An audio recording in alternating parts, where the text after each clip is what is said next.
अर्ज किया है, घोर तपस्या के बाद बनता है कोई योगी, घोर तपस्या के बाद बनता है कोई योगी, यहां पे एक्स और वाई के प्रोडक्ट पे बात होगी, बोलो वाह वाह।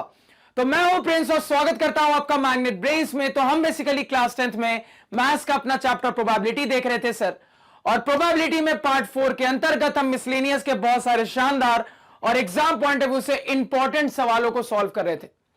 तो अभी तक हमने मिसलेनियस में 23 सवालों को सॉल्व कर लिया है सर, और ये रहा हमारा 24th क्वेश्चन। अगेन एक शानदार, जानदार, मजेदार, एग्जाम पॉइंट ऑफ व्यू से काफी ज्यादा क्रूशियल और इंपॉर्टेंट सवाल। तो सबसे पहले अपने सवाल को पढ़ लेते हैं। सवाल हमें यहां पे कह रहा है कि if a number x is randomly selected from the numbers 1 2 3 and then a second number y is randomly selected from the numbers 1 4 9, what is the probability that the product xy of the two numbers will be less than 9? अब यहां पे बिना time waste किए हुए अपने सवाल की surgery start करते, तो जितना कहूंगा बिल्कुल ध्यान से सुनना। सबसे पहले सवाल ने आपको ये 6 नंबर्स प्रोवाइड कर दिए हैं। क्या क्या है सर ये 6 नंबर्स? तो 2 बार 1 है, एक बार 2 है, एक बार 3 है, एक बार 4 है, एक बार 9 है। अब सवाल आपको कह रहा है कि अगर आप इन 3 गिवन नंबर्स में से, यानी कि या तो 1 या तो 2 या तो 3 में से बिल्कुल रैंडमली किसी भी एक नंबर को सिलेक्ट करते हो, और उस सेलेक्ट किए गए नंबर को अगर आप x कह देते हो, इसी तरीके से अगर आप इन 3 गिवन नंबर्स में से, यानी कि या तो 1 या तो 4 या तो 9 में से बिल्कुल रैंडमली किसी एक नंबर को सिलेक्ट करते हो, और इस सिचुएशन में अपने सेलेक्ट किए गए नंबर को अगर आप y कह देते हो, तो आप बताओ कि इस बात की क्या संभावना है कि x और y का जो प्रोडक्ट होगा वो 9 से कम होगा, वो 9 से छोटा होगा। मैं फिर से सवाल रिपीट मार रहा हूं, ध्यान से सुनना।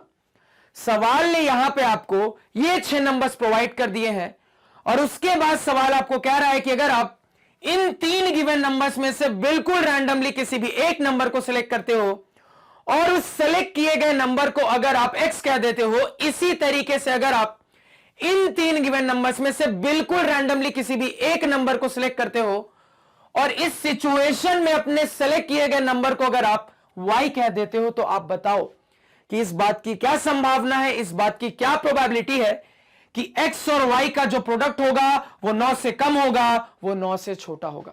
सवाल सभी को समझ में आया? बिल्कुल आना चाहिए सर। तो सवाल क्लियर है, तो अब सॉल्यूशन पे सोचना स्टार्ट करते, तो बड़े ध्यान से सुनना। तो मान लो इस पर्टिकुलर इवेंट को मैं E मान लेता हूं, यानी कि अब मैं कह सकता हूं सर कि probability of occurrence of an event E बराबर डिनोमिनेटर में total number of possible outcomes. अब ध्यान से सुनना सर, सवाल में पूरा जो खेल है ना, वो total number of possible outcomes ही पता करने का है, क्योंकि एक बार आपने सवाल के सिचुएशन के हिसाब से सारे आउटकम्स के लिए सोच लिया ना, तो आपकी प्रोबेबिलिटी आसानी से निकल कर आ जाएगी। और इसी चीज को सोचने में यहां पे स्टूडेंट्स को डाउट होता है। अब देखो यहां पे बहुत सारे स्टूडेंट्स क्या गलती करेंगे, बहुत सारे स्टूडेंट्स यहां पे कह देंगे सर कि चूंकि सवाल ने मुझे ये 6 नंबर्स प्रोवाइड किए थे, यानी कि total number of possible outcomes 6 हो जाएगा। बहुत सारे स्टूडेंट्स ये कह देंगे, और ये कहते के साथ वो गलत हो जाएंगे। अब सही में आपका डिनोमिनेटर क्या होना चाहिए, इसका जवाब आपको देना है। तो थोड़ी देर सोचो और जवाब पता करने की कोशिश करो कि एक्चुअली में total number of possible outcomes होगा कितना, सोचने की कोशिश करो। अब मेरी बात ध्यान से सुनना, क्यों हर प्रोबेबिलिटी के सवाल में इवेंट की इतनी ज्यादा इंपॉर्टेंस होती है।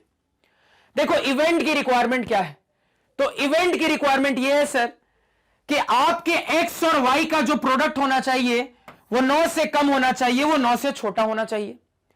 यानी कि पहले तो मैं ये देखूंगा ना कि x और y के प्रोडक्ट आ क्या क्या सकते हैं, यानी कि सर ये देखने से पहले तो मैं ये देखूंगा ना कि x और y के प्रोडक्ट क्या क्या आ सकते हैं, मेरे x और y के प्रोडक्ट की क्या क्या पॉसिबिलिटी बन सकती है सर। क्योंकि आपके x और y के प्रोडक्ट की जितनी पॉसिबिलिटीज बन सकती है उन्हीं को गिन लेंगे, जो नंबर आएगा, जो संख्या आएगी, वही आपका डिनोमिनेटर बनेगा। समझ में आया? फंडा आना चाहिए। तो यहां पे अब ये चेक करना स्टार्ट करते हैं सर कि हमारे x और y के प्रोडक्ट की क्या क्या पॉसिबिलिटी बन सकती है। ध्यान से सुनना सर, एक पॉसिबिलिटी यह हो सकती है कि आपने बिल्कुल रैंडमली इन तीनों में से वन को सिलेक्ट किया और यहां से आपने बिल्कुल रैंडमली वन को सिलेक्ट किया, तो आपका प्रोडक्ट बन गया 1 into 1 यानी कि 1। सर हो सकता है कि आपने बिल्कुल रैंडमली यहां से 1 को सिलेक्ट किया और यहां से 4 को सिलेक्ट किया और आपका प्रोडक्ट बन गया सर 4 into 1 यानी कि 4। सर हो सकता है आपने बिल्कुल रैंडमली यहां से 1 को सिलेक्ट किया, यहां से 9 को सिलेक्ट किया, तो आपका प्रोडक्ट बन गया 1 into 9 यानी कि 9। इस तरीके से और भी कहानी आगे चलेगी। तो कहानी कैसे आगे चलानी है सर, ध्यान से देखना। तो यहां पे इसको थोड़ा मैं साइड बाय साइड लिख देता हूं सर। तो यहां पे 1 2 3, इधर से मैंने x माना है, इधर से 1 4 9, इधर से मैंने y माना है। अब देखो, तो अपने x और y के कॉम्बिनेशन से जितने प्रोडक्ट बन सकते हैं सर, उसको मुझे देखना है। अब देखो किस तरीके से अपना सिस्टमैटिक ऑर्डर में सारे प्रोडक्ट्स को ढूंढेंगे। सबसे पहले आप क्या करो सर, यहां से किसी एक को सिलेक्ट करो। मान लो मैंने सबसे पहला वाला सिलेक्ट किया। अब इसका कॉम्बिनेशन इन तीनों के साथ बनाओ, आपके 3 प्रोडक्ट आ जाएंगे, जैसा कि हमने बना लिया है सर। 1 का 1 के साथ बनाया, 1 into 1 1, एक पॉसिबिलिटी प्रोडक्ट की। 1 का 4 के साथ बनाया, 1 into 4 4, दूसरी पॉसिबिलिटी प्रोडक्ट की। 1 का 9 के साथ बनाया तो 1 into 9 9, तीसरी पॉसिबिलिटी प्रोडक्ट की। अब इसके बाद आगे बढ़ते हैं, फिर ध्यान से सुनना। अब यही कहानी 2 के साथ दोहराएंगे, यानी कि 2 का कॉम्बिनेशन 1 के साथ बनाएंगे तो 2 into 1 2, एक और पॉसिबिलिटी आ गई सर। फिर 2 का 4 के साथ, यानी कि 2 into 4 8। इसके बाद 2 का 9 के साथ सर, यानी कि 2 into यहां पे 9 18 आ गया। अब यही कहानी अगले वाले के साथ दोहराएंगे सर। अब 3 के साथ तीनों कॉम्बिनेशन बनाएंगे तो सबसे पहले 3 into 1 यानी कि 3, उसके बाद सर 3 into 4 यानी कि 12, और इसके बाद 3 into 9 यानी कि 27। अब आप मेरे को सोच के बताओ सर कि आपके सवाल की सिचुएशन क्या थी। तो आप कहोगे सर सवाल की सिचुएशन, सवाल की रिक्वायरमेंट यह थी कि सबसे पहले तो मुझे यह देखना था कि मेरे x और y के क्या क्या पॉसिबल प्रोडक्ट आ सकते हैं। तो x और y को मल्टीप्लाई करने के बाद जितने पॉसिबल प्रोडक्ट आ सकते थे सर, सारे के सारे हमने लिख दिए। अब यहां पे सोच के बताओ, क्या इससे ज्यादा कोई प्रोडक्ट की पॉसिबिलिटी आपको दिखेगी? तो आप कहोगे सर इससे ज्यादा प्रोडक्ट की पॉसिबिलिटी नहीं है। जितने प्रोडक्ट की पॉसिबिलिटी बन सकती थी सर, सारी की सारी यहां पे लिख दी। कैसे लिखनी है यह भी मैंने सिखा दिया। तो कितने प्रोडक्ट्स की पॉसिबिलिटी दिख रही है सर? तो आप कहोगे 1 2 3 4 5 6 7 8 9, यानी कि आप कहोगे सर इन टोटल मेरे पास 9 प्रोडक्ट्स की पॉसिबिलिटी दिख रही है। यानी कि according to the situation of our question, total number of possible outcomes is equal to total number of products possible is equal to 9। क्योंकि मुझे अपने सवाल के सिचुएशन के हिसाब से क्लियरली दिख रहा है सर कि कुल मिला के 9 प्रोडक्ट्स की पॉसिबिलिटी यहां पे बन रही है। न्यूमरेटर क्या होगा sir? Number of favourable outcomes. आपके इवेंट की रिक्वायरमेंट क्या है?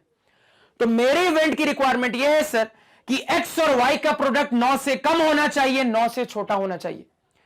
तो इस इवेंट की रिक्वायरमेंट को फुलफिल करने वाले इन पॉसिबल आउटकम्स में से कितने फेवरेबल आउटकम्स आपको दिख रहे हैं? आप तुरंत कहोगे सर 9 से छोटे प्रोडक्ट की जरूरत है।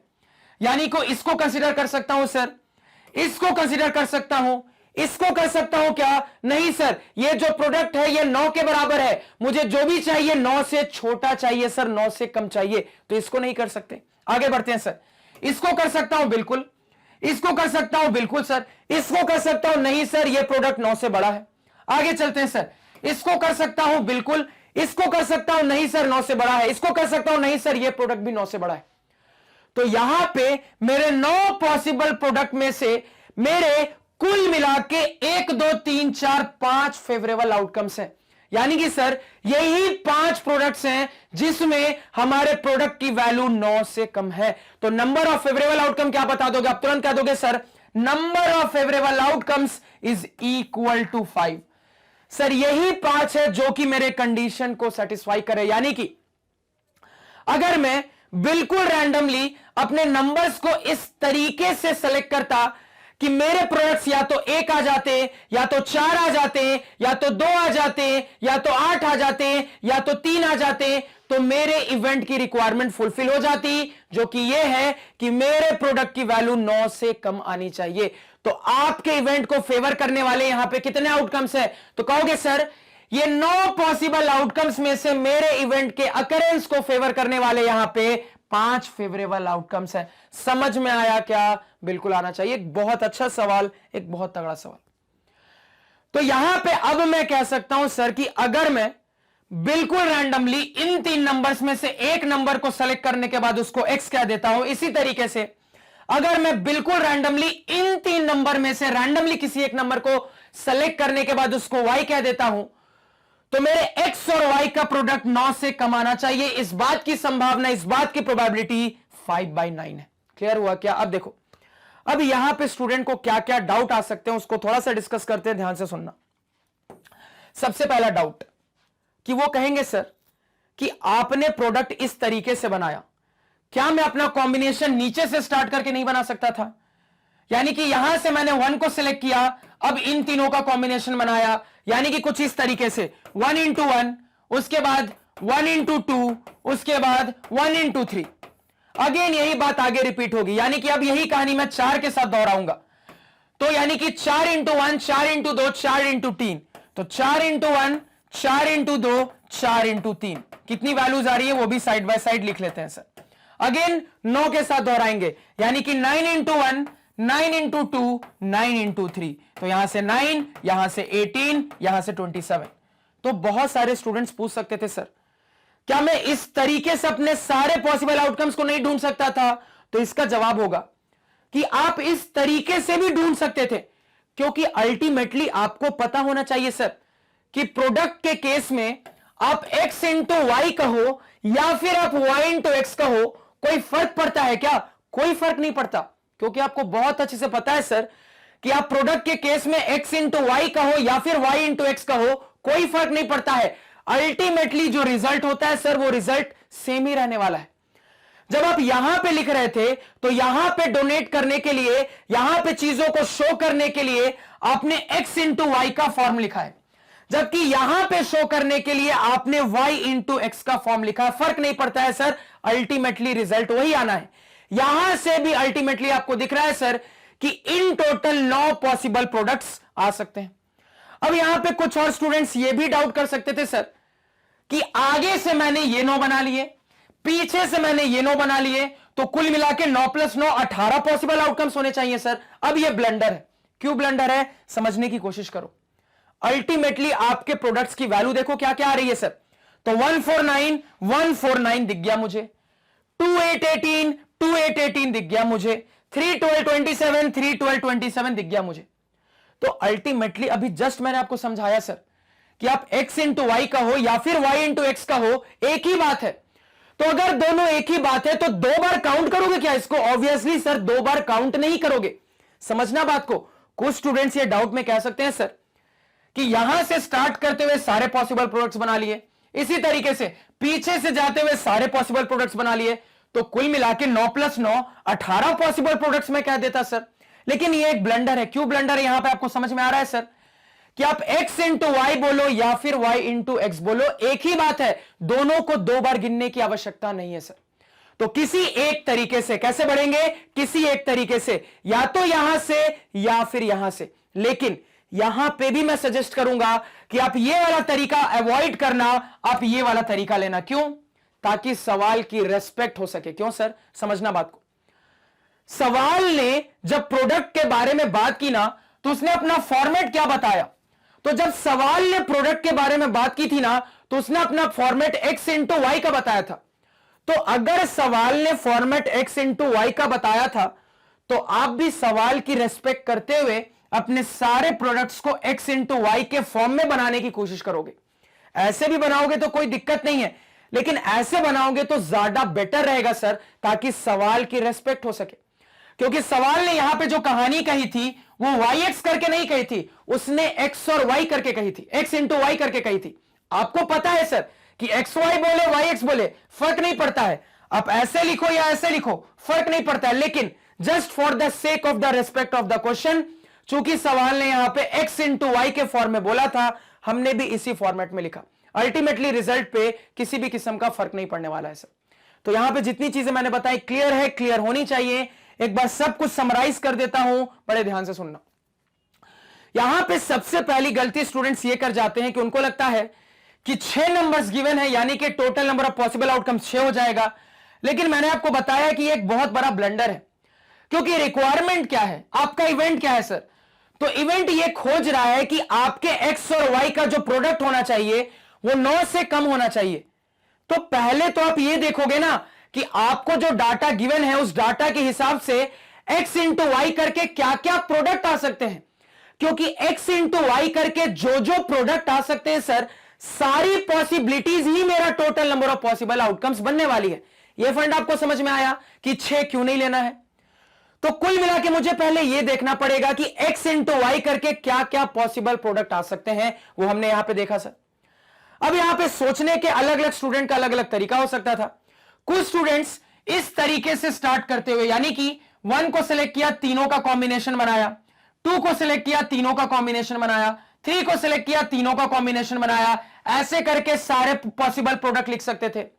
कुछ स्टूडेंट पीछे से जाके सारे पॉसिबल प्रोडक्ट लिख सकते थे, यानी कि 1 को सिलेक्ट किया, सारा कॉम्बिनेशन बनाया, 4 को सिलेक्ट किया, सारा कॉम्बिनेशन बनाया, 9 को सिलेक्ट किया, सारा कॉम्बिनेशन बनाया।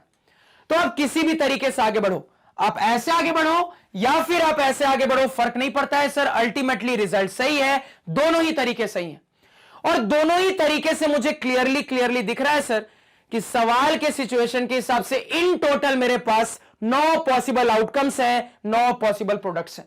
तो डिनोमिनेटर तो फिल हो गया। अब न्यूमरेटर की रिक्वायरमेंट क्या थी? Number of favourable outcomes. अब मुझे यहां पे इन सारे प्रोडक्ट्स में से बस वही प्रोडक्ट्स चाहिए जो कि 9 से छोटे हैं। तो 9 से जितने छोटे प्रोडक्ट्स यहां पे हैं सर, उसको मैंने सेलेक्ट करके लिख लिया। तो उसको सेलेक्ट करने के बाद मैंने गिन लिया कि ऐसे कितने फेवरेबल आउटकम्स हैं। तो गिनती में मुझे दिख रहा है सर कि कुल मिला के इन 9 पॉसिबल प्रोडक्ट्स में से 5 ऐसे प्रोडक्ट्स हैं जो कि 9 से छोटे हैं, यानी कि total number of favourable outcomes is equal to 5। समझ में आया क्या? अब यहां पे एक दूसरा डाउट स्टूडेंट के दिमाग में आ सकता है, ये सर कि सीधा जाके ऐसे प्रोडक्ट बनाऊंगा, उल्टा जाके ऐसे प्रोडक्ट बनाऊंगा। तो कुल मिला के मैं ये भी तो कह सकता था कि यहां से 9, यहां से 9, 9 + 9 18 पॉसिबल आउटकम्स हैं, 18 पॉसिबल प्रोडक्ट्स हैं। लेकिन आपको समझना पड़ेगा कि कोई आपको 1 गुने 2 बोले या आपको 2 गुने 1 बोले सर, दोनों बातें अलग अलग नहीं है, दोनों एक ही बात है सर। तो आपको x इंटू वाई करके बोलो या y इंटू एक्स करके बोलो, एक ही बात है। चूंकि एक ही बात है तो आपको दोनों को अलग अलग काउंट करने की आवश्यकता नहीं है, आपको किसी एक सेट को ही काउंट करना है। या तो इसको पूरा काउंट कर लो या तो इसको पूरा काउंट कर लो सर।